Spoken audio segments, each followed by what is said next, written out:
Hello YouTube, reprise en fanfare pour cette rentrée. Aujourd'hui, j'ai le plaisir d'accueillir ici avec vous Luc Julia. Alors vous allez me dire, mais qui est Luc Julia? Je vous dis ça dans quelques instants. Avant ça, pour ceux qui ne me connaissent pas, je m'appelle Pauline Legnaud et je suis à la tête d'une entreprise qui s'appelle Gemio, qui est une marque de joaillerie, mais aussi de plein de contenus partout, sur les réseaux sociaux, sur YouTube, sur également un podcast qui s'appelle le podcast de Pauline Legnaud. Et je vous invite évidemment à suivre tout ça. Pourquoi? Parce que si vous êtes intéressé par le développement de soi, par l'ambition, par le business, eh bien j'ai énormément de contenu pour vous. Et pour revenir à mon invité du jour, je suis donc avec Luc Julia, qui est ingénieur informaticien, chercheur, ancien chercheur au CNRS, puis à Stanford, qui est quand même l'un des cofondateurs de la fameuse application d'intelligence artificielle Siri. Puisque vous l'aurez compris, Luc Julia est l'un des pontes vraiment mondiaux de l'intelligence artificielle. Donc on a eu un épisode passionnant, un épisode aussi assez différent avec, je dois dire quand même, des moments où je suis sortie de ma zone de confort parce que je peux vous dire que l'intelligence artificielle, c'est pas forcément mon truc, mais alors surtout les mathématiques pour une ancienne littéraire, c'était franchement pas facile et pourtant je trouve que Luc a vraiment réussi à rendre très accessible des propos qui sont parfois, il faut le dire, un petit peu compliqués. Alors de quoi on a parlé aujourd'hui? De plein de choses, de son parcours bien sûr, qu'est-ce qui lui avait donné la vocation, des différences entre le monde de la recherche en France et aux États-Unis, de Siri, comment il l'avait développé pour Apple, mais également de comment constituer des équipes avec de la diversité, ce qui était un passage, je trouve, passionnant et qui peut d'ailleurs être appliqué à plein d'autres secteurs d'activité que celui de la recherche. Enfin, évidemment, on a parlé d'intelligence artificielle, des nombreuses idées reçues à ce sujet et pour finir, d'éducation. Et vous verrez dans cet épisode, Luc nous enjoint tout simplement à réfléchir avec discernement. Mais je ne vous en dis pas plus et laisse place à ma conversation avec Luc Julia.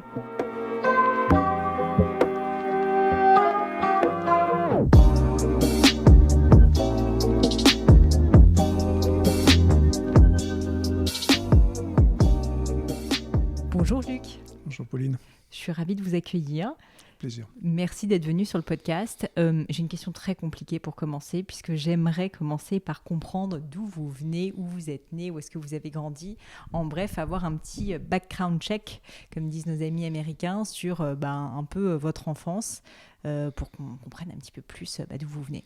C'était il y a longtemps déjà, mais je viens de Toulouse, donc je suis toulousain. J'ai vécu première partie de ma vie là-bas et je suis rapidement venu à Paris pour faire mes études et je suis après ça parti très rapidement aussi aux États-Unis où je suis depuis maintenant 27 ans. C'est ce que j'ai lu sur vous parce que vous voyez, j'ai pas mal de papiers devant moi parce que j'ai fait beaucoup de recherches sur vous et alors j'ai vu que vous étiez effectivement très tôt parti aux US, ce qui était quand même... pas fréquent, je pense, à l'époque. Et je voulais vous demander, qu'est-ce qui a fait justement que vous quittiez la France aussi jeune pour partir aux États-Unis à une époque où franchement ça se faisait quand même beaucoup moins que maintenant? À l'âge de 5 ans, je disais à mes parents que je voulais être chercheur au CNRS. D'accord. Donc j'ai réussi à rentrer au CNRS. Mais je suis désolée, Luc, je suis obligée de vous interrompre. Pourquoi vous saviez que vous vouliez être ingénieur? C'est compliqué comme question. Oui. Certainement parce que mes parents étaient enseignants et quelque part dans la maison, j'avais entendu parler de CNRS et donc j'avais décidé que je voulais être chercheur au CNRS. Parce que c'est pas commun quand même à 5 ans de se dire que... Non, mais bon, j'espère que je suis pas commun. Non. Donc voilà, c'était mon rêve depuis tout petit, on va dire. Et donc, quand je suis rentré au CNRS, ça a été la plus grande désillusion de ma vie, je pense, parce que c'était pas du tout ce que j'avais fantasmé depuis, on va dire, une petite vingtaine d'années. Quelles étaient les différences? Différence essentielle, c'était un manque total de coopération entre les différents labos. Parce que, on va peut-être en parler plus tard, mon dada, c'est la coopération, la collaboration avec les gens, des gens différents, des gens qui font des choses ensemble, incroyables, et trouver quelque chose, quand on est chercheur, on essaye de trouver quelque chose, on ne le fait pas tout seul. Et donc, quand je me suis aperçu dans le labo, qui était tout près d'ici d'ailleurs, dans lequel j'étais, qu'on m'a raconté qu'il ne fallait surtout pas que je coopère avec un autre labo qui n'était pas loin non plus, ça m'a un peu déçu et je suis parti. Pourquoi? Parce que je pouvais. Vous avez dit qu'il ne fallait pas que vous coopériez avec un autre labo, carrément? Oui, c'était des histoires de budget, des trucs que je ne comprenais pas de toute façon, étant idéaliste aussi à l'époque. Et donc, on m'a dit, il ne faut pas que tu coopères avec eux, sinon ils auront plus de sous que nous au prochain budget et c'est pas bien. Voilà. Donc, ça m'a déçu hein, dans mon idéal de la recherche qui était cette coopération et surtout qu'il y avait, pendant que je faisais ma thèse, il y avait un gars qui faisait un truc très très similaire à ce que moi je faisais et on trouvait que travailler ensemble c'était plutôt une bonne idée au lieu de se tirer la bourre et voilà donc ça l'a pas fait et étant donné que je suis un peu impulsif, j'ai décidé de me casser et je me suis cassé. Vous vous cassez dans la Silicon Valley. Non, je pars d'abord au MIT à Boston, donc D'accord. parce que je peux, parce que bon, j'avais pendant ma thèse justement, j'avais un peu fait eu des relations avec plein de gens et donc MIT pour quelqu'un qui faisait des sciences comme moi et qui faisait de l'intelligence artificielle, de computer science comme on dit là-bas, c'était un peu normal, c'était un peu un rêve. Donc je suis parti à Boston et puis je suis pas resté très très longtemps. Parce qu'à Boston, contrairement à Toulouse, il fait un peu frais, surtout après le mois d'octobre. Et du mois de juin au mois d'octobre, c'était chouette. Mais après, trop froid. Et là, parce que aussi je pouvais, je suis parti en Californie. Et là, il fait meilleur. Et je vois d'ailleurs que vous avez une très belle chemise. Et je crois savoir que vous êtes fan en plus de chemises hawaïennes. Oui, j'ai une seule marque, je ne vais pas la citer, mais je ne porte qu'une seule marque de chemise D'accord. et je ne porte que des chemises hawaïennes depuis une vingtaine d'années, oui. Mais des vintage ou des... Des vrais Des de vrais chez de vrais. Hawaï, ouais, ouais, et qui sont, bon, encore une fois, je dirais pas la marque, mais c'est une marque hawaïenne qui est très connue pour les gens qui aiment les chemises hawaïennes. Très bien. Et vous avez découvert ça certainement aux États-Unis. Oui, bien sûr, oui, c'était il y a 20 ans à peu près. Alors, quand vous arrivez justement dans la deuxième partie de ce voyage aux États-Unis, vous commencez à travailler, je crois, en labo, si je ne me trompe pas. Et là, vous me dites, enfin, vous me dites, j'ai lu que vous aviez trouvé l'expérience complètement différente justement de ce que vous aviez pu vivre en France. En quoi était-ce différent? Ben justement, coopération, donc la Silicon Valley, hein, puisque c'est ce dont on parle, Stanford, c'est en plein milieu de la Silicon Valley. La Silicon Valley, c'est un endroit justement de coopération, un endroit extraordinaire. Alors bon, on peut raconter beaucoup de bêtises sur la Silicon Valley, mais il se trouve que c'est un esprit qui est pour moi l'esprit de la ruée vers l'or des années 1850. Hein, donc on est encore bloqué 150 ans en arrière. Et donc c'est quoi cet esprit? C'est la ruée vers l'or, c'est quoi? C'est des gens différents qui viennent de plein d'endroits différents, donc multiculturalisme, enfin vraiment très très poussé, qui viennent dans un seul but, trouver des pépites. D'accord. Donc à l'époque c'était des pépites d'or. Aujourd'hui c'est des pépites software ou hardware, enfin bon de l'électronique, de l'informatique. Mais surtout c'est des gens qui viennent s'entraider pour trouver ces pépites. Et cet esprit de la ruée vers l'or, il a pas changé. Alors c'est un melting pot, hein, comme on dit aussi, c'est-à-dire que c'est des gens très très différents, parce que par exemple dans ma dernière équipe que j'avais là-bas, sur une centaine de personnes, j'avais 2 Américains. D'accord, donc ça veut dire qu'il y avait 98% de non-américains. Et donc du coup, ces gens venus de cultures différentes, de milieux différents, de plein d'endroits différents, ils viennent dans un seul but, et ils viennent coopérer, ils viennent s'amuser. Et une autre chose aussi, c'est que, comme j'ai dit, j'étais un peu déçu par la France, enfin par le CNRS en l'occurrence, par le labo où j'étais au moins, et parce qu'on ne coopérait pas. Et là, je me retrouve dans ce lieu mythique hein, pour un informaticien qui est la Silicon Valley, et un lieu particulier à l'intérieur qui s'appelle le Xerox Park. Alors, Xerox Park, c'est quoi? C'est un endroit, Xerox, hein, on connaît la marque, mais Xerox Park, c'était un endroit de recherche où il y avait... tout a été inventé dans l'informatique, en gros, dans les années 60. Hein, donc c'est mythique, ça donne la chair de poule à tous les informaticiens. Et donc je me retrouve un jour là-dedans, très très tôt, hein, c'était en janvier 94, et il y avait un meeting qui avait lieu tous les mois, qui s'appelait BKI, donc Computer Human Interaction, c'est ma spécialité, c'est l'interaction en machine. Et donc, il y avait un meeting tous les mois dans cet amphithéâtre mythique, très très moche, hein, construit dans les années 70, le truc affreux, enfin. Mais vous rentrez à l'intérieur et c'est Disneyland, quoi. Et donc, vous avez là tous les gars que j'ai pu citer dans ma thèse, ils sont là en train de papoter, en train de discuter. Alors, ils ont tous, à l'époque, ils ont tous 50, 60 ans, c'est des vieux pour moi. C'est hein. incroyable. Et ils papotent, et ils discutent sur un sujet particulier, et pour faire avancer le SMIC, mais les gars, en plus, ils sont de plein de boîtes différentes. C'est-à-dire qu'ils ne travaillent pas tous dans la même boîte. Ils travaillent chez IBM, ils travaillent chez Microsoft, ils travaillent chez toutes les boîtes sauf Apple. On y reviendra certainement. et donc, et moi, je vois tous ces gens qui sont mes héros, en quelque sorte, hein, qui sont en train de discuter. Ils brassent des milliards. Je veux dire, toutes ces boîtes, elles brassent des sommes extraordinaires. Mais pour la science, ils travaillent ensemble. Et alors évidemment, ils vont pas partager des secrets industriels, ils sont pas complètement idiots. Mais pour des points particuliers, ils se challenge, enfin, et ça a été exactement le contraire de ce qu'on m'avait entre guillemets appris au CNRS dans mon labo ici. Voilà. Donc ça a été le choc qui a fait que j'étais pas sûr de rester en fait. Franchement, aux États-Unis, je savais pas trop ce que j'allais faire. Hein, à 20 et quelques années, bon, je savais pas trop ce que c'était.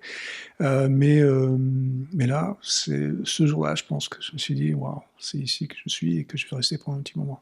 C'est incroyable comme histoire.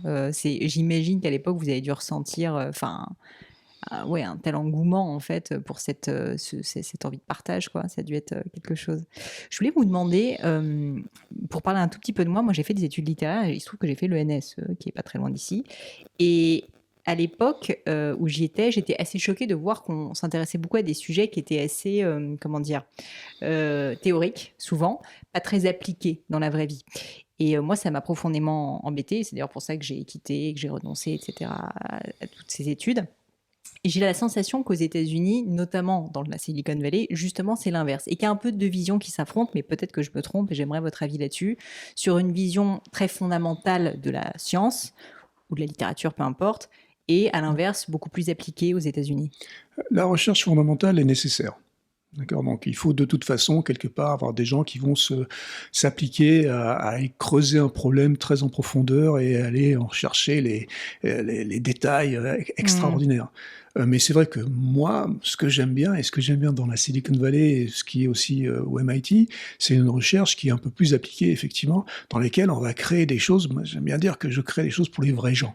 D'accord, donc pour ça, il faut appliquer effectivement la science, les sciences, pour pouvoir trouver des choses qui vont être complètement opérationnelles, complètement pratiques pour ces gens-là. D'accord, donc effectivement, ma science à moi, ce que je fais, c'est beaucoup plus appliqué que ce que peuvent faire des gens qui vont être dans le fondamental.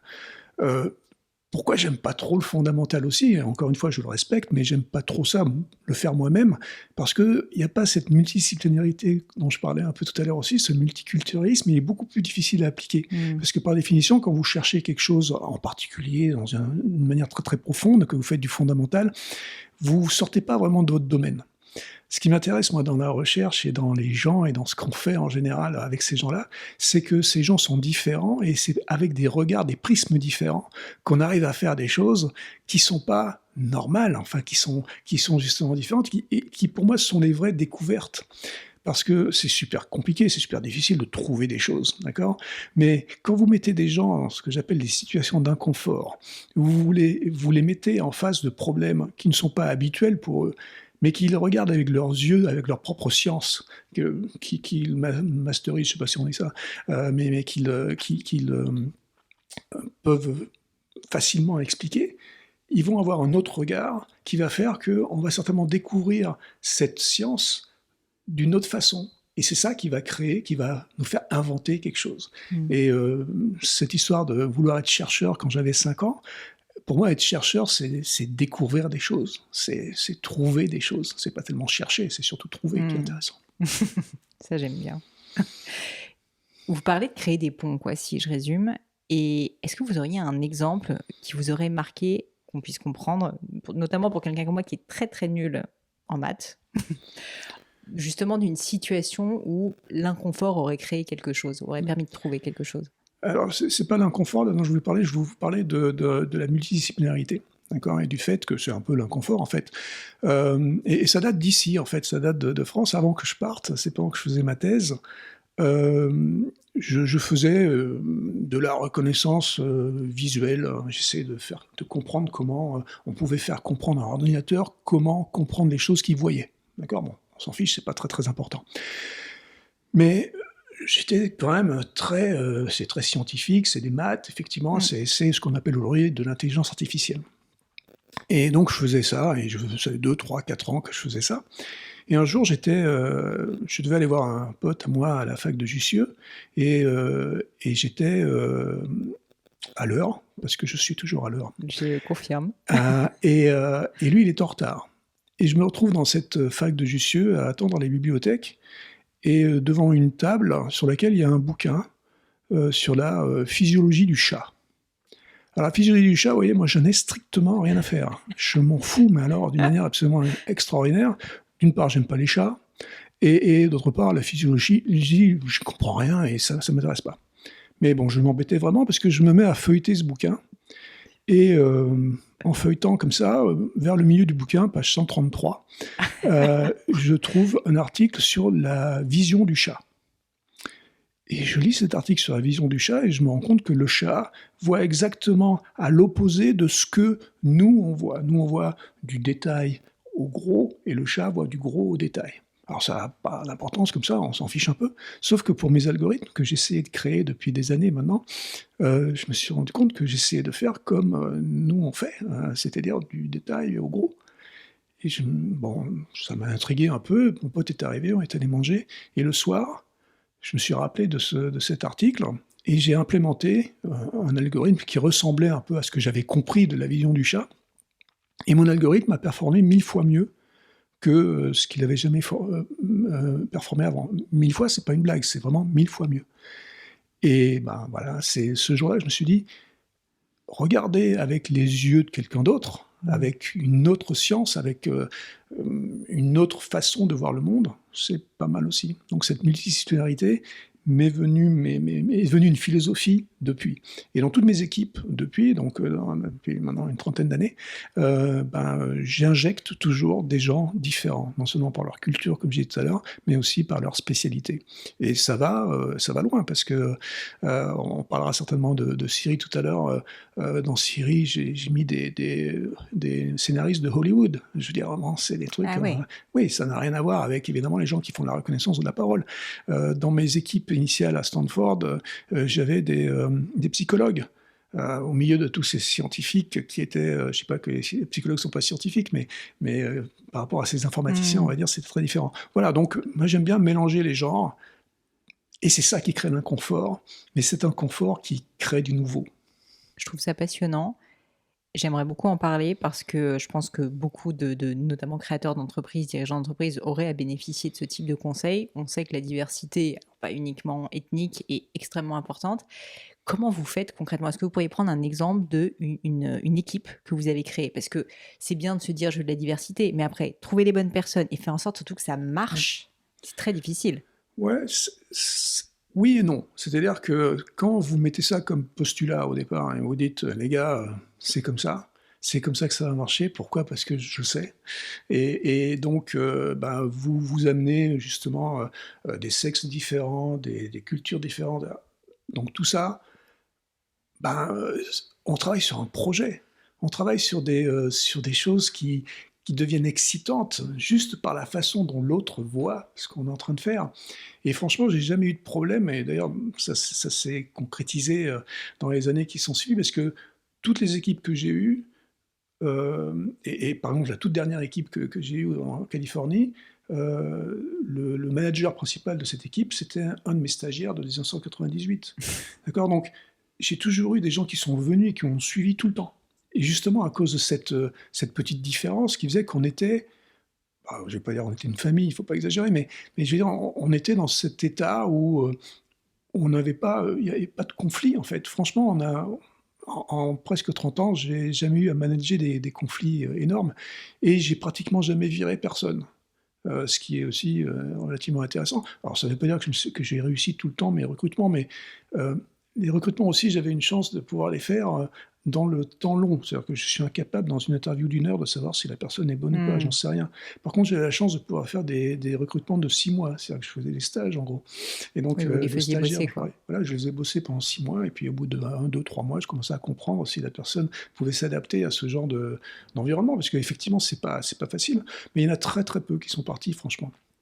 Et donc ça, pour vous donner un exemple, de la psychologue, par exemple, la première que j'ai engagée en 95 ou 96 à Stanford, c'était une personne qui était un peu étonnée que je l'approche, hein, parce qu'elle se retrouve dans ce milieu d'informaticiens. Alors, c'était des informaticiens différents aussi, dans le sens où ils venaient à l'intérieur de l'informatique, il y a plein de disciplines différentes, et donc ils venaient, eux, justement, déjà de disciplines différentes. Donc je les ai mélangés dans l'informatique. Et là, en plus, donc, je rajoute cette psychologue Alors eux, ils me prennent pour un taré, évidemment, hein, d'amener une personne comme ça. Et elle se demande un peu ce qu'elle fait au début, Mm. mais bon, elle a compris que on était en train de créer des produits pour les vrais gens, comme je le disais tout à l'heure. Et donc ça veut dire quoi? Ça veut dire que pour créer ces produits, il fallait vraiment se mettre in the shoes, dans les chaussures. Je ne sais pas si on dit ça en français, mais Dans les il fallait se baskets, mettre ouais. Enfin, je euh, crois qu'on dit se mettre dans les baskets de dans les quelqu'un. baskets. Voilà. Donc il fallait se mettre dans les baskets de la personne. Et donc une psychologue, c'était parfait pour ça, parce Ouais. elle avait une vision de personnalité vachement différente. D'accord. Et donc elle pouvait se mettre avec une seule personne, je pouvais réussir à avoir un panel de vrais gens qui pouvaient me permettre de savoir comment les gens allaient réagir en face de ce produit. Donc en fait, ça faisait du sens d'avoir une personne comme ça. Et les ingénieurs se sont vite habitués, hein, parce qu'elle a fait partie de l'équipe immédiatement et il n'y a pas eu de problème. Donc ça veut dire que vous, quand même, au niveau de la conception, on va dire, de l'équipe, vous réfléchissez quand même en amont, évidemment, à vous dire, OK, bah là, je suis en train de faire tel produit, je sais pas, prenons l'exemple de Siri. Pourquoi avoir des scénaristes hollywoodiens? Ouais. Bah oui, alors là, Mais vous... je vous raconterai l'histoire du scénariste hollywoodien, mais oui, effectivement, on réfléchit à quelque chose, puis il y a une raison pour laquelle on va prendre ces gens-là. Par exemple, j'ai jamais eu le besoin d'embaucher un boulanger, d'accord? Bon, c'est comme ça, plus mais tard. peut-être qu'un jour ça arrivera. Donc, mais ouais, on découvre le besoin en fonction de ce qu'on est en train de faire aussi. Hyper intéressant.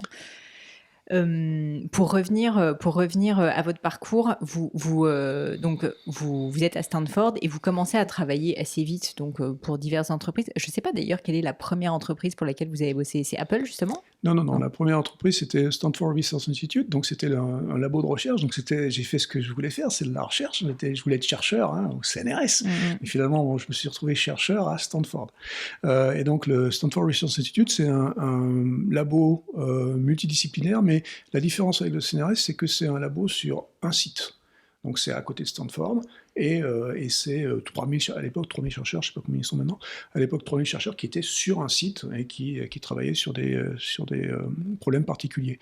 Et donc je me suis retrouvé dans une équipe de reconnaissance de la parole au départ, d'intelligence artificielle et de reconnaissance de la parole. Puis après j'ai créé mon propre labo. Donc j'ai eu la chance qu'on me donne les clés relativement rapidement, au bout de 3 ans. Mon manager m'a dit bah, toi t'es gentil, tu bosses comme un fou, fais ton labo. Alors, évidemment, j'avais le schéma intellectuel du CNRS, chercheur 1, chercheur 2, directeur 1, directeur 2. Donc bon, et là il me dit prends les clés et fais un labo. Je dis ben, je sais pas comment on fait, mais t'en fais pas. Donc il me donne un peu de sous et il me dit surtout va chercher les gens que tu veux. Et c'est là que je savais déjà, mon idée c'était d'aller piquer un peu des gens différents. Et donc je suis allé piquer des gens un peu différents dans tous les différents labos. Et une quinzaine de personnes au début. Au début, on a commencé un lab qui s'appelait CHIC. Donc c'était très français, hein, Computer Human Interaction Center. J'aime beaucoup les acronymes. Donc ça voulait dire quelque chose et c'était chic en même temps. Et donc c'était rigolo. Et voilà, donc j'ai créé ce labo avec celui qui est devenu le co-créateur de Siri. Et on a fait ça pendant 3-4 ans pour commencer. Ça, c'était l'époque donc, de recherche. Donc, c'était ma première partie de vie entre la France et vie professionnelle entre la France et là-bas. C'était 10 ans de recherche. Après ça, j'ai fait 10 ans de start-up. Parce que dans la Silicon Valley, si vous ne faites pas les start-up, vous êtes un bouffon. Hein. Donc j'ai fait 10 ans de start-up, 4-5 start-up. Et puis après, j'ai fait 10 ans de grosses boîtes. D'accord. Donc j'aime bien faire des trucs de 10 ans parce que je peux. Pardon ? Et les 10 prochaines années? Bah, je vous le dirai bientôt. Ouais. Vous m'avez parlé à plusieurs reprises donc de Siri. Évidemment, il fallait qu'on en parle. Donc, je reviens à cette question. Pourquoi avoir pris des scénaristes de Hollywood pour créer Siri? Alors, un autre truc, alors je veux pas paraître le gars hyper modeste, machin et tout ça, c'est pas ça, mais on savait que ça marchait pas. D'accord ? Donc il faut être très clair quand même. On est dans les années 90 maintenant, hein, encore Siri ça date de 97, même si c'est arrivé dans le grand public en 2011. Ça date de 97 les brevets avec Adam Shire, le gars dont je parlais tout à l'heure. Donc en 97 on crée un machin qui fait la reconnaissance de la parole, donc on appelait ça The Assistant. D'accord ? Donc c'est un assistant vocal qui devait nous aider à naviguer Internet. D'accord ? Donc c'était le but. Ça marchait pas du tout. Enfin, ça marchait pas bien. Ça marchait à 80% à peu près, comme tous les reconnaisseurs vocaux à l'époque. Même on n'était certainement pas dans les meilleurs. D'accord ? Et donc, du coup, au lieu de dire on est les meilleurs, on a dit ben, on n'est pas très bon, mais on va rajouter un petit truc qui va faire marrer les gens. Et donc, c'est quoi? C'est que... Il y a un peu de marketing dans la recherche, en fait. Ouais, quand vous savez que vous n'êtes pas bon, il faut trouver autre chose, quoi. Et donc, là, on a dit, ce qu'on va faire, c'est que on va créer, alors, on a mis des mots depuis dessus, on va créer, au lieu de l'intelligence artificielle d'un assistant, on va créer la stupidité artificielle. Et la stupidité artificielle, c'est quoi? C'est ce que j'appelle la théorie de la boîte de nuit. Alors bon, je vais m'étaler un peu sur la théorie de la parce boîte de nuit. que le nom déjà me plaît. Voilà, alors, la théorie de la boîte de nuit, elle est assez simple. Vous êtes dans une boîte de nuit, il y a beaucoup de bruit, d'accord? Et puis vous êtes en discussion avec quelqu'un qui vous intéresse, d'accord? Comme ça, vous discutez, puis il y a beaucoup de bruit et vous comprenez à peu près justement 80% de ce qu'elle vous dit, cette personne, d'accord? Mais vous, vous êtes quand même intéressé, donc vous restez là comme ça, et puis au bout d'un moment, c'est à vous de parler. Et malheureusement, vous avez compris quand même 80% des trucs. Si vous avez 80% des mots dans un bouquin, il va vous manquer des trucs, ça fait des trous dans la page, ça fait une 30aine de mots par page qui manquent, c'est quand même beaucoup. Et donc du coup, là, c'est à vous de parler maintenant. C'est quoi? Qu'est-ce qui se passe à ce moment-là? À ce moment-là, la stupidité artificielle, ça donne ça, ça donne... C'est ce que je fais là. Voilà.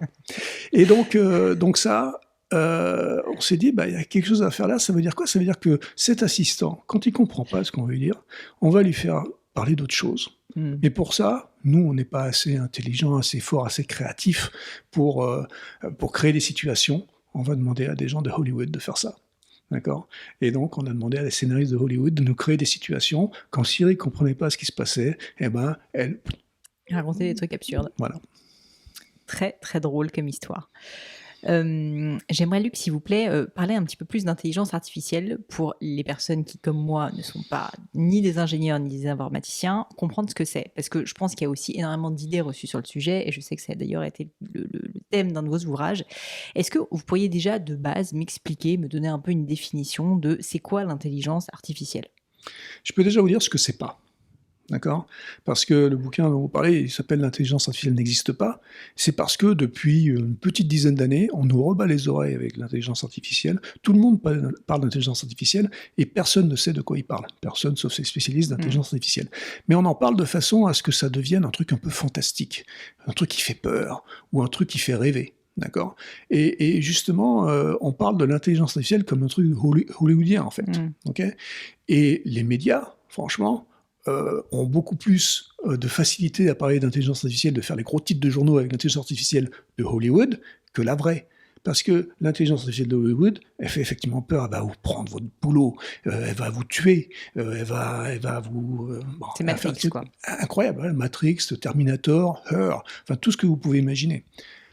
La vraie, donc celle qu'on fait nous au quotidien, celle qu'on fait et qui existe aujourd'hui, d'abord c'est pas une intelligence artificielle qui serait unique et qui serait générique et générale, qui pourrait tout décider dans le monde.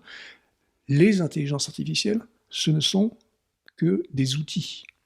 Et ce sont des outils qui sont très très très spécifiques et qui font des choses très très pointues, qui le font certainement mieux que vous, mais c'est la définition même de l'outil. Un marteau, il va planter le clou bien mieux que votre poing. D'accord? Donc, ce ne sont que des outils qui font mieux des tâches spécifiques, mais très très spécifiques, mais comme le marteau, c'est vous qui tenez le manche. C'est-à-dire que c'est vous qui décidez comment utiliser ce machin. Donc, comme tous les outils, vous pouvez l'utiliser à bon escient pour planter le clou, ou à mauvais escient pour vous taper sur la tête. D'accord? Donc, c'est ça. L'intelligence artificielle, c'est une boîte à outils avec plein d'outils, de plus en plus d'outils qui sont très très forts, qui font les choses excellemment bien, mieux que nous, mais on en a le contrôle et on en fait ce qu'on veut. Et si toutefois on en perd le contrôle, c'est parce qu'on l'a voulu. C'est parce qu'on l'a lâché le marteau. D'accord? Donc, la vérité, c'est qu'il faut comprendre que ces intelligences artificielles, ces outils, ils sont basés aujourd'hui sur des mathématiques. Donc, c'est pas très sexy, effectivement. Si vous mettez en titre de journaux l'intelligence artificielle, c'est des maths, c'est moins rigolo que de mettre l'intelligence artificielle va vous tuer. D'accord? Mais c'est que des maths. Depuis 1956, ça a été inventé en 1956, c'était des maths, c'était à l'époque des statistiques, après c'est devenu de la logique, et après c'est redevenu des statistiques, mais c'est que des maths, c'est complètement embêtant. N'importe qui maintenant peut faire de l'intelligence artificielle, et justement c'est un des problèmes aussi, c'est que c'est trop facile à faire, mais ça on peut y revenir, ça amène d'autres problèmes. Mais c'est des maths, c'est des outils mathématiques pour réaliser des tâches qui sont des tâches très très très spécifiques, mais ils les font excessivement bien. Probablement, voilà, plus rapidement, plus précisément que Exactement. l'homme.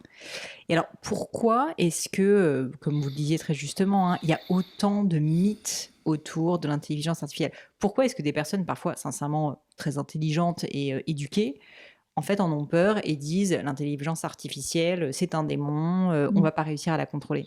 Ouais. Alors, ils sont éduqués, mais ils sont pas éduqués en intelligence artificielle, ceux-là. D'accord? Donc là, il y a des noms, hein, en particulier, dans les gens qui ont des choses comme ça. Alors, il y a Elon Musk, ça c'est un cas particulier, on peut en parler plus tard. Mais sinon, il y a des gens comme Stephen Hawking, par exemple, qui était Bah, on se dit quand effectivement, même qu'ils sont pas débiles, quoi, je ouais, veux qui dire. était effectivement pas débile du tout, hein, certainement un des plus grands Ouais. scientifiques de la Terre, hein, que la Terre ait pu porter, mais euh, malheureusement, il ne savait pas ce que c'était que l'intelligence artificielle. Donc il s'est certainement fait un peu influencer par d'autres personnes qui lui ont dit qu'il y avait ça. Donc je ne pense pas qu'il avait fait ses recherches personnellement. Des gens comme, comment s'appelle-t-il, euh, le fondateur de Microsoft, Bill Gates. Bill Gates, ouais. Bill Gates a dit aussi l'intelligence artificielle est un démon.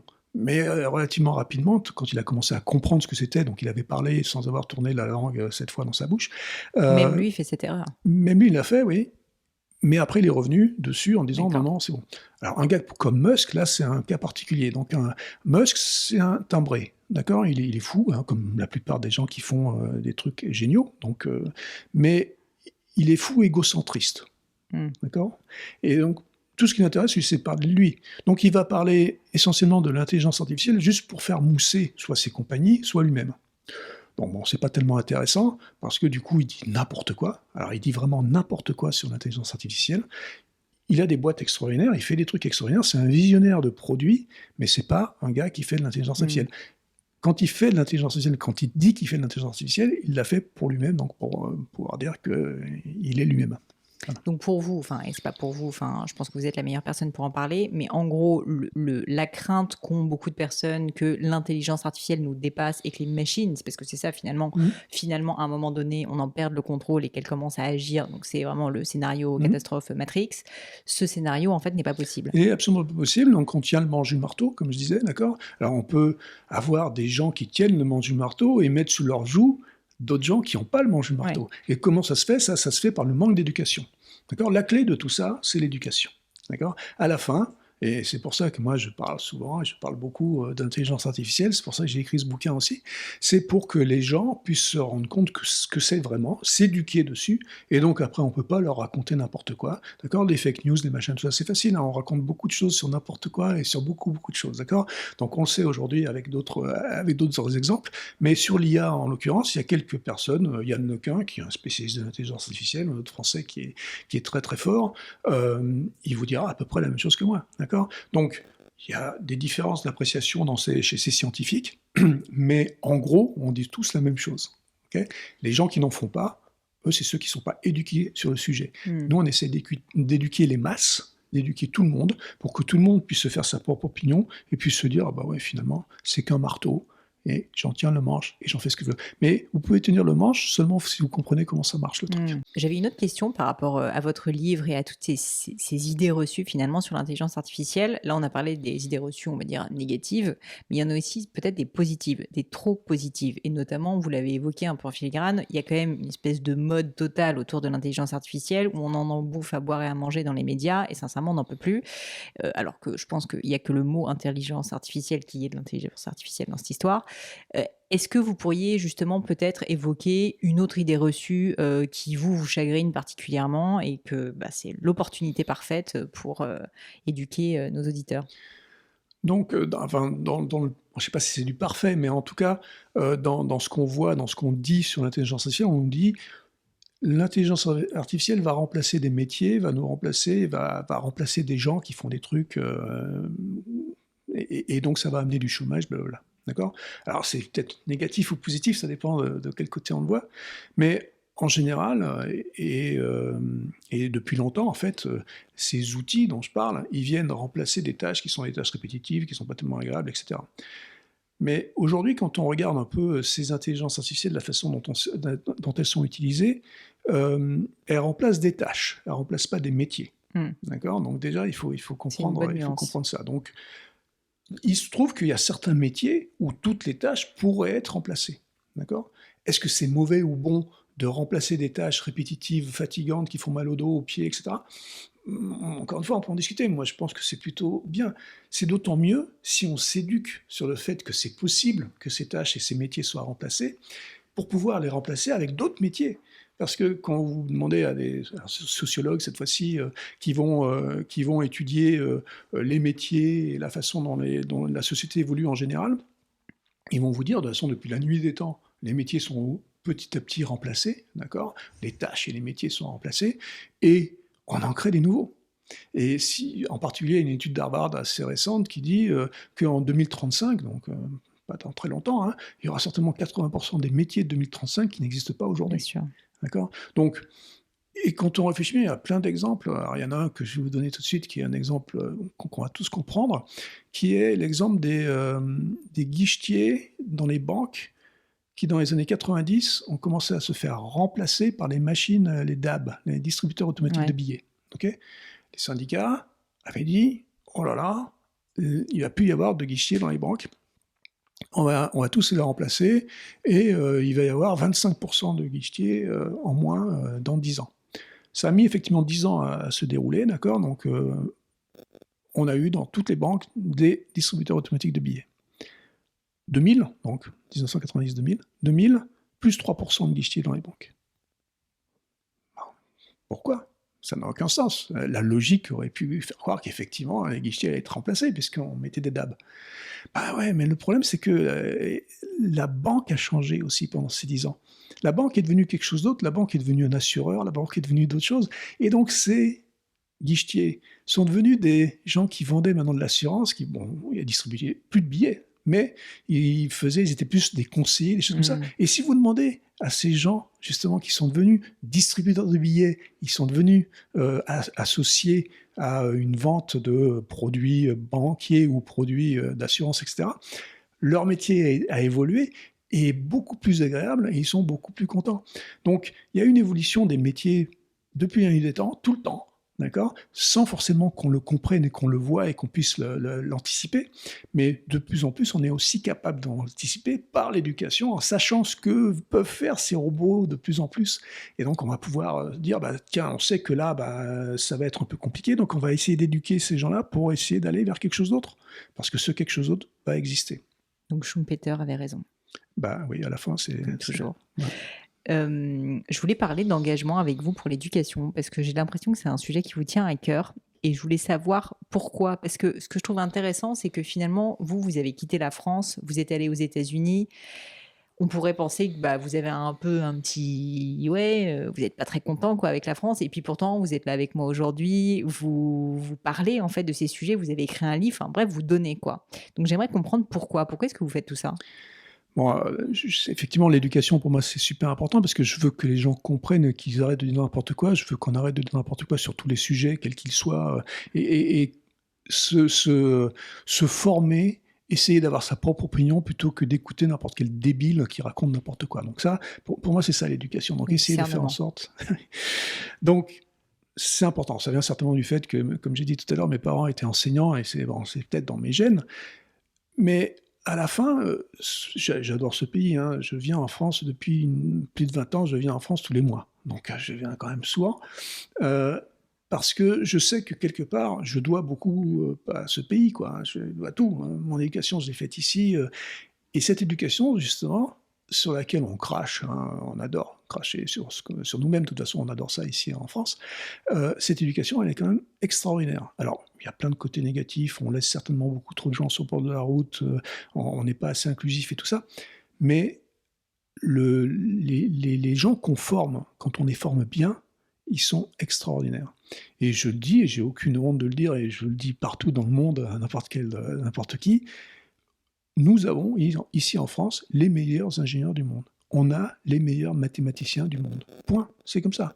Et ça, pas depuis hier, ça fait 300 ans. Depuis le siècle des Lumières, on est les meilleurs. C'est tout. Ça fait du bien quand même, un peu de le dire. Mais il faut le dire, hein, au lieu de se flageller en permanence et se dire tout le temps qu'on est nul, que machin, que truc. On est les meilleurs. Maintenant, il faut qu'on en prenne conscience, et il faut qu'on le dise et qu'on le répète. D'accord ? exemple simple, encore une fois, puisque j'aime bien les exemples, j'aime bien les chiffres. On est 0,8% de la population, d'accord, mondiale, La France. la France. Et on a le plus de médailles Fields du monde. Médaille Fields est l'équivalent prix Nobel de mathématiques. Okay, bon, c'est pas tout à fait vrai. En littérature, on n'est pas mauvais aussi. Hein. Oui, en littérature, on est pas mal. Donc, en fait, mais ce que je veux dire, c'est ça, notre peuple éduqué est très fort. Ouais. On est les meilleurs. Donc, il faut se le dire, on se répète. Alors bon, il faut pas... On est un peu arrogant des fois aussi, hein, mais bon, ça nous fait... pas assez, je trouve. Il faut qu'on soit un peu plus. Il faut qu'on soit arrogant au bon endroit, je pense. Mais voilà, donc, on a une éducation fabuleuse, on laisse trop de monde sur le bord de la route. Les gens qu'on laisse sur le bord de la route, c'est ceux-là qui, en général, sont fragiles et vont écouter ces théories du complot, ces trucs ridicules, enfin tout ce qu'on peut entendre sur les vaccins ou sur l'intelligence artificielle. Donc c'est ces personnes-là qu'il faut remettre dans le chemin de l'éducation. Et pour le faire, il faut le faire. Alors, le faire avec des bouquins, c'est compliqué parce qu'ils lisent pas des bouquins, ces gens-là, d'accord. Donc, le faire avec des conférences, en allant les voir, en essayant de les toucher comme ça, avec des exemples simples, hein, comme mon bouquin, c'est pas la littérature, hein, je peux vous dire, c'est vraiment tout simple, mais c'est des exemples, beaucoup d'exemples. Et donc expliquer par l'exemple et expliquer que finalement, c'est pas si compliqué que ça. Ça a l'air, mais ça n'est pas. Vous avez réussi à faire changer d'opinion certaines personnes? Ah oui, plein. Alors je peux vous dire un truc, bon, je fais des dizaines et des dizaines de conférences par an, hein, et bon, pas à chaque fois, mais très très souvent, à la fin du discours, les gens viennent me voir et me disent « Ah là là, j'avais cette vision de justement cette intelligence artificielle omnipotente qui allait nous tuer ou qui allait faire des trucs géniaux. Merci, vous m'avez expliqué, maintenant je comprends mieux ce que c'est. » Donc évidemment, oui, mais encore une fois, c'est pas en une heure, vous pouvez retourner plein de gens. Enfin, c'est même pas les retourner, c'est juste les tourner vers la lumière. Et alors aujourd'hui, au-delà des conférences, etc., en fait, donc d'après ce que je comprends, vous avez voulu vous investir, notamment via des fondations. Et ça s'adresse plutôt à des personnes en fait que vous souhaitez aider à éduquer dans des domaines informatiques, ou c'est vraiment beaucoup plus général que ça? C'est général. Comme je parlais tout à l'heure des vaccins, je pense qu'il faut juste apprendre aux gens à apprendre. Apprendre aux gens à savoir qu'ils ne sont pas idiots et qu'ils peuvent réfléchir par eux-mêmes et qu'ils ont des possibilités de juste écouter, faire la part des choses et donc du coup d'être indépendants dans leur réflexion, au lieu d'aller écouter n'importe quel débile qui est là pour son propre intérêt en général. Avoir une liberté de penser. Et ça, vous pensez que vous-même, vous l'avez... Enfin, c'est vrai que je vois un lien énorme entre la recherche, le fait que finalement, vous êtes obligé de vérifier des sources, aller creuser. Et c'est un exercice qu'on fait plus tant que ça, même à l'école. Il y a beaucoup d'apprentissage par cœur, qui veut dire qu'on apprend des choses et qu'on les prend pour acquises. Ouais, moi, j'ai appris des choses que je prends pour acquises. Napoléon, il est bien. Mais oui, évidemment, après, oui, on peut toujours, en fonction des domaines, être plus ou moins à l'aise et plus ou moins poussé vers des croyances. Bon, après, ça m'est à la limite égale.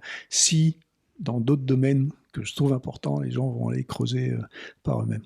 Et alors, dans le cadre de ces fondations, est-ce que vous pourriez nous parler un petit peu des actions qui peuvent être mises en place pour qu'on visualise? En fait, moi je fais, j'ai pas de choses particulières que je peux pointer parce que j'essaye d'amener ce que je peux à plein de gens comme je peux. Par exemple, avec le bouquin, les proceedings, comment ça s'appelle, les recettes. Les recettes, merci, sont versées à ces fondations. Voilà, donc c'est elles qui savent quelles sont les actions à mener, elles savent comment faire en sorte de toucher le maximum de gens et tout ça. Moi, je ne suis pas un spécialiste de ça non plus. Quand elles me demandent d'aller faire des conférences, des choses comme ça je sais faire, je peux faire. Des choses qu'elles font très bien, je ne peux pas le faire, mais on va les aider avec des moyens sonnants et trébuchants. Si on revient un petit peu au métier intelligence artificielle et à tout ce que vous faites au quotidien. Donc, vous avez dit que vous avez bossé pour des startups, vous avez bossé pour des grands groupes. Là, je sais que vous travaillez plutôt pour des grands groupes actuellement. C'est quoi pour vous, enfin, c'est quoi en ce moment vos chevals de bataille? Je ne sais pas si on dit oui, des chevaux de Les bataille. chevaux, ouais. Voilà, je ne sais pas. On va avoir un auditeur qui nous le dira certainement. Mais en gros, c'est quoi vos marottes du moment, les choses qui vous plaisent, que vous kiffez, sur lesquelles vous avez envie de bosser? Ouais. Comme je disais tout à l'heure, moi j'aime bien faire des trucs pour les vrais gens, d'accord? Et aujourd'hui, il y a 3 domaines qui m'intéressent en particulier, à cause des constats, de où va la population et comment ça se passe, avec, notre relation avec la Terre et les choses comme ça, d'accord? Donc, les 3 choses qui m'intéressent aujourd'hui, c'est, le transport. Le transport, ça m'intéresse parce que, ben, la population est vieillissante, donc c'est de plus en plus compliqué d'aller d'un point A à un point B. Aérien en particulier ou non? Transport en Général. général et transport, plutôt qui va faire en sorte qu'on fasse attention à comment on se transporte de ce point A à ce point B, d'accord? Sachant que nos ressources sont limitées et donc il faut faire un peu attention. Donc sans être, Et qu'on est de tombé plus en dans le plus nombreux. greenwashing, pardon? Et qu'on est de plus en plus nombreux. On est 7,5 milliards, donc c'est beaucoup, on sera 10 milliards dans quelques années, donc c'est compliqué. Notre Terre, elle est toute petite finalement, et on est en train de la faire péter, d'accord? Donc comprendre comment faire en sorte de pouvoir donner la possibilité à de plus en plus de gens de se déplacer, mais dans des conditions qui font qu'on ne va pas faire péter la Terre. D'accord? Donc ça, c'est un truc intéressant, compliqué, hein, mais intéressant. Alors, je ne fais pas du greenwashing, hein, c'est juste que je veux comprendre un peu comment vont marcher ces interactions. Deuxième chose qui m'intéresse énormément, c'est la médecine. D'accord? Donc, même façon, on a vu que grâce à la médecine, dans les années qui viennent de s'écouler, les 50, 60, 100 ans qui viennent de s'écouler, les gens vivent de mieux en mieux. Alors je veux pas, je cherche pas l'immortalité moi, hein, je suis pas comme, d'autres débiles comme Musk. Je pense pas que l'immortalité soit humaine, donc ça sert à rien, mais par contre, je veux que les gens se sentent le mieux possible, hein. Quand je dis que je fais des trucs pour les vrais gens, ils sont ils ont des problèmes, hein, de temps en temps. Donc grâce à l'intelligence artificielle, grâce à ces technologies sur lesquelles je travaille depuis des années et des années, hem il y a des possibilités extraordinaires. On en a montré déjà plein, hein. Par exemple, l'imagerie médicale. Aujourd'hui, on peut trouver un cancer du sein dans une imagerie médicale d'une manière beaucoup plus, beaucoup mieux que ce qu'on pouvait faire, que pouvaient faire les médecins eux-mêmes. Ça ne veut pas dire qu'ils sont remplacés là, ça veut dire qu'ils sont aidés par cet outil. D'accord? Donc ça, c'est un exemple. Un autre exemple, on a découvert il n'y a pas tellement longtemps, il y a une vingtaine d'années, le génome, d'accord? Donc on a compris les séquences d'ADN et tout ça. Il se trouve que c'est des statistiques, ça. Statistiques, c'est des mathématiques. Les mathématiques, c'est de l'IA, d'accord? Donc il y a un champ statistique extraordinaire d'application pour l'intelligence artificielle dans l'ADN. On Ah, n'en sait vous allez rien avoir du encore. débat là encore, hein. Ben, c'est pas pour aller changer les choses, c'est pour aller comprendre les choses. C'est parce que l'objectif, c'est de comprendre une maladie avant qu'elle arrive. Quand vous allez chercher dans une image le début d'un cancer, vous n'allez pas changer le cancer. Vous savez qu'il est là. Il vaut mieux savoir que pas savoir, hein, parce qu'au bout d'un moment, c'est trop tard. Et là, c'est exactement pareil. Dans l'ADN, c'est un champ statistique fabuleux, mais c'est très très compliqué. Mais étant donné que ça match très très bien avec l'intelligence artificielle, vous allez pouvoir savoir des choses bien avant. D'accord? Alors, il y a un débat peut-être qui est est-ce qu'on veut savoir ou pas? Mais enfin, moi, je peux vous dire, avec mon histoire personnelle, je veux savoir. Mais bon, ça, c'est une autre chose. Donc ça, c'est la médecine, hein, c'est une autre chose. Et puis après, il y a la vie de tous les jours. La vie de tous les jours, la science dans la vie de tous les jours, et en l'occurrence, dans ce dont j'ai parlé un tout petit peu en parlant des transports et de cette terre qu'on est en train de piller, hein. Donc, comprendre comment la science, comment l'intelligence artificielle, en l'occurrence, donc mon domaine, peut aider à faire en sorte qu'on n'aille pas forcément dans le mur vers lequel on se précipite en ce moment, mais aussi être complètement réaliste du fait que cette intelligence artificielle elle-même contribue à aller dans le mur. Parce que les ressources qu'on utilise aujourd'hui en intelligence artificielle, j'ai dit une phrase tout à l'heure qui est importante, c'est que tout le monde peut faire de l'intelligence artificielle maintenant. Et c'est un problème, parce que comme tout le monde peut en faire, on en fait pour tout et n'importe quoi. Alors, pour trouver un cancer dans une imagerie médicale, moi je suis à fond. Le faire pour jouer au dernier jeu débile à la mode, je pense qu'il faut réglementer, il faut réguler. Et il faut que la société, donc nous éduqués, qu'on fasse remonter au régulateur les choses sur lesquelles on peut utiliser ces sciences, ces outils, ou pas. Parce que utiliser une intelligence artificielle, c'est utiliser beaucoup de ressources. Un data center, par exemple, qui va utiliser énormément de ressources électriques, d'accord ? Encore une fois, pour détecter un cancer, ça ne me dérange pas. Pour jouer à un jeu débile, ça me dérange. D'accord ? Mais il faut qu'on soit éduqué, qu'on comprenne qu'on utilise pour ça et pour que le législateur, avec notre soutien, décide que on arrête de faire les trucs débiles. Ouais. Okay ? On concentre les ressources, les peu de ressources qui nous restent, on les concentre sur les choses intéressantes. Hyper intéressant. Je voulais rebondir sur la thématique des transports et de l'environnement et vous demander si vous pourriez donner un exemple de comment l'intelligence artificielle pourrait être utile. Ouais. Donc, c'est de l'optimisation. D'accord ? Donc, ce qu'il faut aujourd'hui, c'est que on sait, on va certainement dans les voitures, on se dirige vers les voitures électriques. D'accord ? Donc, c'est certainement très bien pour plein de raisons, pour les émissions, etc. Donc, émissions carbone et tout, ça va être super. Donc, ça, c'est plutôt une bonne nouvelle. Les voitures électriques, elles sont un peu moins pratiques, on va dire, que les voitures à essence. Parce que les voitures à essence, j'ai eu aucun problème d'aller recharger le machin à la pompe. Et recharger l'électricité, c'est un peu plus compliqué. Alors, certainement qu'on aura des pompes électriques aussi qui vont être aussi faciles à utiliser bientôt. Mais aujourd'hui, on se dit plutôt, essayons d'utiliser moins d'énergie. Même si on utilise cette nouvelle énergie qui est plus propre, utilisons moins. Donc, optimisons. Et pour optimiser, on va optimiser par exemple les chemins. Donc, faire en sorte de toujours prendre le meilleur chemin pour aller du point A au point B. Et donc, c'est ces intelligences artificielles qui vont dire en fonction du trafic, de la météo. Donc, il y a plein de facteurs qui vont faire qu'on peut optimiser. Et donc, c'est parce que c'est des trucs compliqués qui, nous, humains, nous seraient un peu trop compliqués parce qu'il y a trop de paramètres. Pour une intelligence artificielle, il n'y a jamais trop de paramètres. D'accord ? Donc, on lui balance tout ça et elle va nous dire, regarde, là, tu vas faire de là à là et tu vas économiser tant. Et ça, c'est bien. Pour terminer, Luc, j'ai un petit jeu à la fin, j'appelle ça le crible. C'est des questions un peu plus perso que j'aime bien poser. Il y en a une que je voulais vous demander, c'est est-ce que vous avez vécu dans votre vie un grand échec ou un grand moment de doute, de difficulté dont vous pourriez nous parler et surtout, si vous voulez, les enseignements que vous en avez tirés? L'échec, c'est ce dont j'ai parlé tout à fait au début. C'est-à-dire, c'était cette déception de voir ce que c'était que le CNRS quand j'en avais rêvé, de la façon dont j'en avais rêvé. Et ce que ça a fait pour moi, alors je suis un ancien sportif de haut niveau, donc dans quel domaine? Je faisais de l'athlétisme, lancer du disque, donc bon. D'accord. Mais ce que ça a fait pour moi, en fait, ça n'a fait que décupler ma niaque, parce que en tant que Toulousain aussi, je joue au rugby.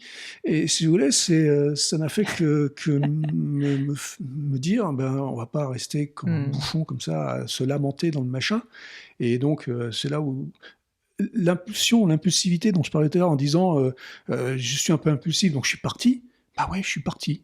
Et je suis parti loin, parce que je suis parti à Boston à l'époque, donc c'était loin, c'était un changement radical.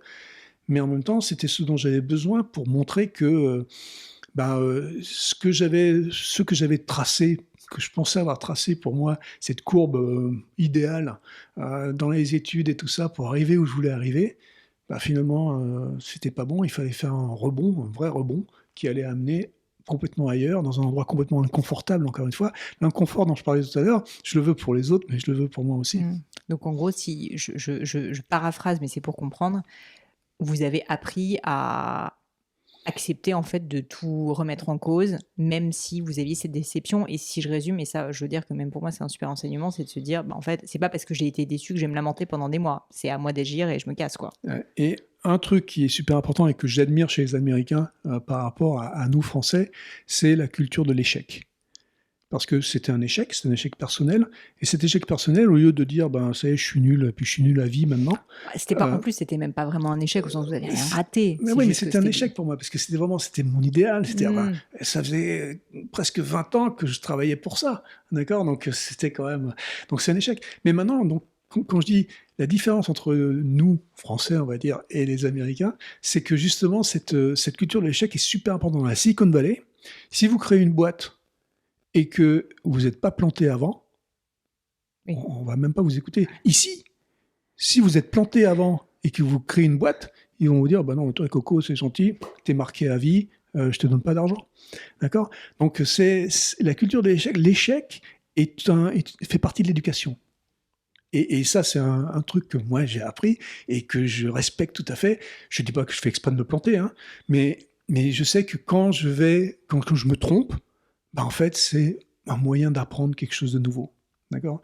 Et donc, bah, cet échec de quand j'avais 20 et quelques années, bah, il m'a appris en fait que je pouvais rebondir ailleurs. Et puis ça s'est pas trop mal passé après. Clairement. Si on revient juste sur ce sujet, le rebond, il a été rapide. Ça a mis du temps ou pas pour que vous preniez la décision Non, de partir? non, ça a pas C'est-à-dire que été vous avez 15 jours. dit, à un moment, vous dites, ok, c'est pas fait Fini. pour moi, je pars. Quoi. Fini. Ouais. Ah oui, c'est fini, je suis parti. 15 jours.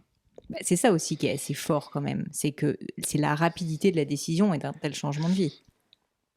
Ouais, bon, encore une fois, vous pouvez imaginer, à 20, 22, 23 ans, je sais pas, vous C'est une savez belle opportunité, rien. hein, par Donc ailleurs. donc c'est facile de rebondir là. Donc le faire à 50, c'est certainement plus compliqué. Sans doute.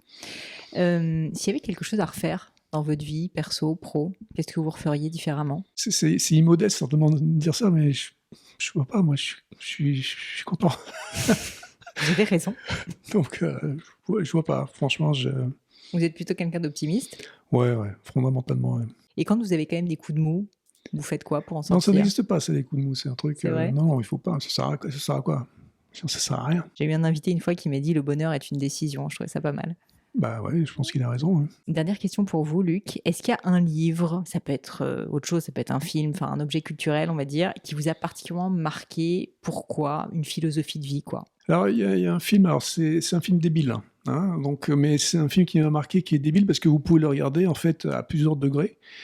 Et donc, il vous apprend que finalement, l'éducation est importante. C'est quoi ce film? Ça s'appelle Idiocratie. Donc, c'est un film débile, c'est un film américain qui date de 2003. La seule bonne nouvelle dans l'histoire, c'est qu'il doit faire à peu près 70 minutes, donc il est assez court. Mais alors c'est complètement idiot, hein. C'est vraiment complètement idiot, mais je vous le conseille, hein, vraiment. Je pense qu'il est sur toutes les plateformes possibles et imaginables. C'est un film qui était fait donc, dans les années 2003, dans les années Bush, vous voyez, et donc dans les années où Bush coupait tous les budgets de l'éducation aux États-Unis pour justement rendre les gens débiles, d'accord?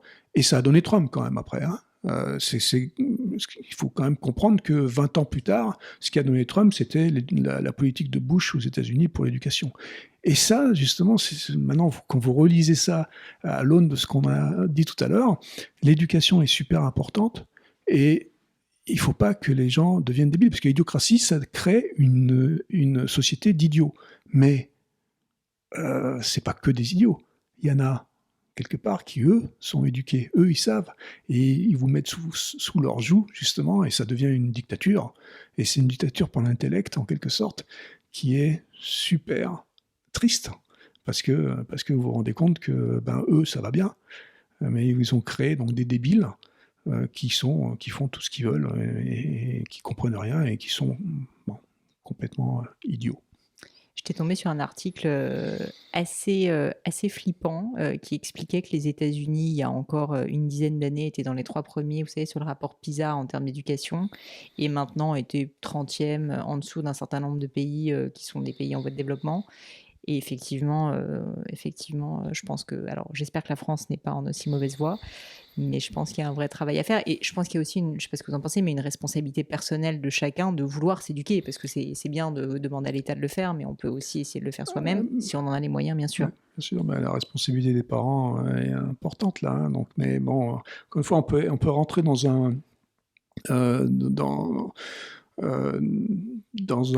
comment on appelle ça? Débat. Non, ça y est, là, je pomme complètement. Bon, dites-le en anglais, si vous voulez. Non, mais je l'ai pas, Vous je l'avez l'ai nulle rien, je part. l'ai pas en espagnol, je l'ai pas en russe, rien du tout. Bon, je l'ai pas. Mais On peut rentrer dans quelque chose. ouais, dans quelque chose qui est un cercle vicieux, voilà, qui fait que les parents s'éduquent pas, ils ont pas envie d'éduquer leurs enfants, blablabla, et puis bon, là, on rentre dans des générations perdues. Donc c'est compliqué. Et c'est pour ça que quand je parlais tout à l'heure il faut faire super attention aux gens qu'on laisse sur le bord du chemin. On en laisse de plus en plus en France, parce qu'on aime nos élites quand même. Et le travail qu'il faut faire, c'est certainement là-dessus aujourd'hui. Plus que de dire qu'on est nul, on est nul, on est nul, il faut dire on est très bon, mais il faudrait qu'on soit plus encore à être très bon. Surtout dans une démocratie. Ouais.